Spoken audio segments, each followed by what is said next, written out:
大家好，我是直升9的江燕玲。我是吴怡璇。我是陈品柔。小王子与牧羊少年奇幻之旅之中心思想探讨。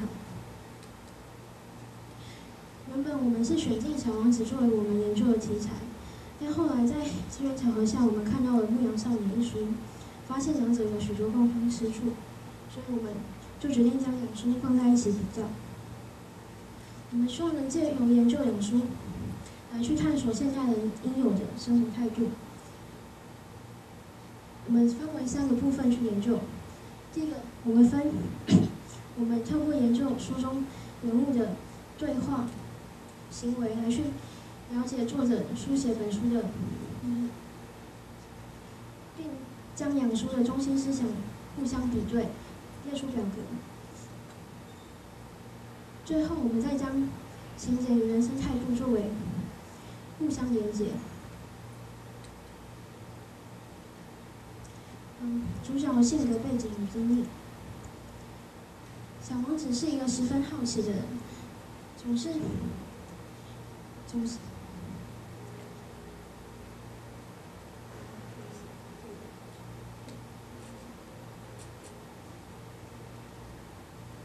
我觉得这一点是我们应该学习的。此外，他看待事物的纯真也是十分令人赞许。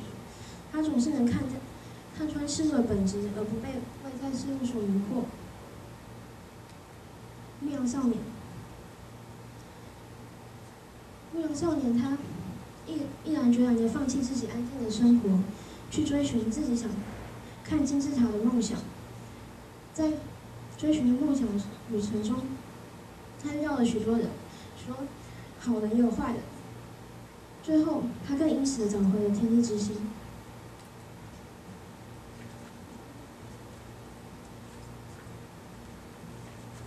我接下来要讲的是故事中的配角的烘托和陪衬的作用。在2本书中，他们皆踏上了自己的旅程，而遇到了非常多的角色，而我们取出了几位比较具代表性的来说明。第一个，玫瑰。在故事的一开始，我们知道小王子因为无法忍受玫瑰自负而离开了这朵骄傲的玫瑰，但其实在旅途中，他无时无刻不思念着这朵玫瑰。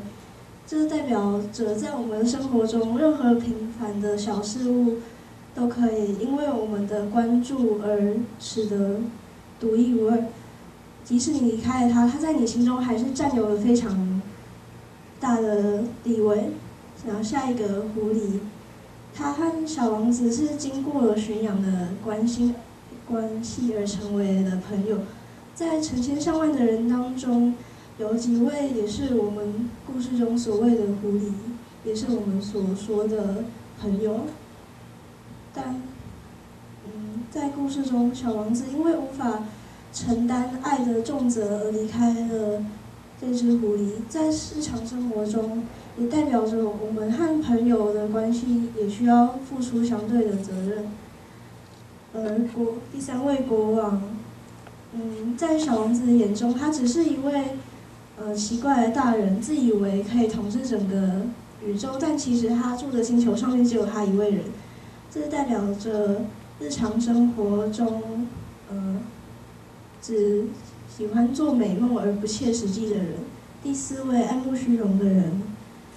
古代说，以铜为镜可以正衣冠，以史为镜可以知兴替，以人为镜可以明得失。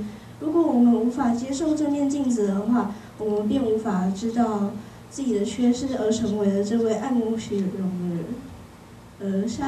我们接下来讲牧羊少年的配角。这位国王即使牧羊少年在旅途中失去了钱财，也还是默默地支持他，给他旅途中的力量。下一位水晶商人，他是本书非常重要的反衬角色。他非常的勇敢，不怕梦想的艰深，而还是去追寻他的梦想。在我们自己的生活中，我们也许会因为一些挫折而遭到了羁绊，而不敢去追寻的梦想。这位水晶商人是我们非常好可以学习的例子。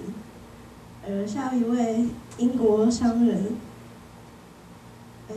英国人，他反而只追求梦想的背后的利益，而忘记了我们本应该有的初心和纯真。第四位法蒂玛，她是在旅途中认识了一位沙漠少女，她即使只出现了故事中一段，但其实她的力量、她的爱，默默支持小王子结束他的旅程。我们来比较一下，好，主角和配角。小王子代表着我们每个人所失去的一部分，也就是初心纯真。然后，非常相像的，小王子和牧羊少年都有着勇气去追寻他们的梦想。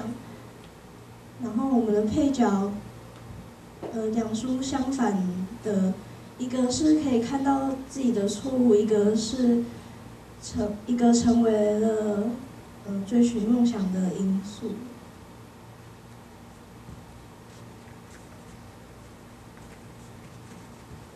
在我们的小论文当中，我们透过2点来做情节的分析。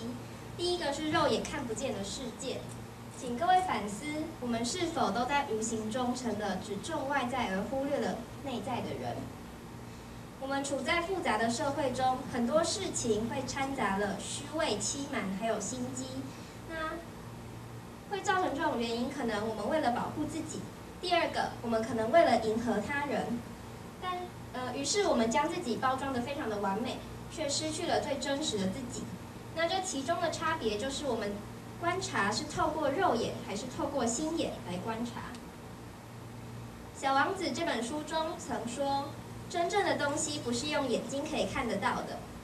牧羊少年奇幻之旅也说，眼睛是盲目的，要用心去找寻。因此，我们在看待自己的时候，应该要避免花而不实，而是去充实内在，并以潇洒的心态来面对真实的自己。毕竟，若是自己忽略了最初的自己，那又有谁能帮我们找回来呢？再来，对待他人的时候，我们很容易透过外表就定义他的价值，但是呢，却很容易忽略了他心中的，他内在的优点。因此，我们应该避免以貌取人，而是学习透过心眼去挖掘他人由内而外的优点。第二个，我们谈到平等与独特。第一个，远观之于平等。小王子初抵达地球时，曾遇到一只小狐狸，他试着跟小狐狸作伴，狐狸却跟他说：“我不能和你玩，因为你还没有驯服我。但是你应该有耐心。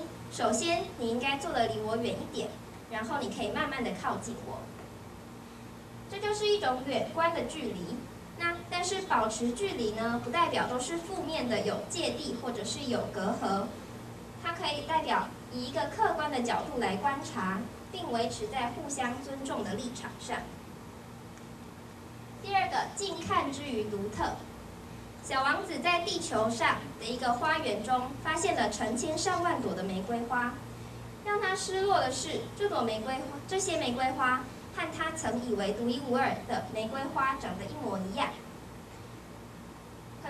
很多事物呢，我们当初看待的时候都觉得平凡，但是其实平凡中的独特都是取决于我们心灵所赋予的价值。若是我们能够发自内心去定义一个人，就符合了书中所提的驯服与被驯服的观点。因此，与人相处的时候，若是我们能够秉持着平等的视野，可以避免歧视，那站在尊重的立场，也可以减少摩擦。而有时候，我们对一个人的不满，可能使我们沉浸在对他的负面成见与执着。因此，站在一个远观的角度来看，我们可以跳脱这种负面的想法。那以独特的观点呢，因为每个人都有自己不平凡的地方，因此学着去发现别人的优点，而去学习、去喜爱它，是我们可以学习去效法的。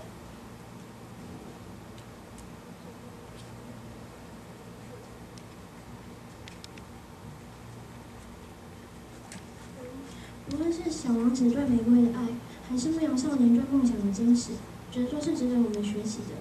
那两书最重要的中心思想，却是一种待人处事的态度。那我们借由阅读《小王子》及《牧羊少年》两书，来去寻回自己的初衷，影响描绘未来。谢谢。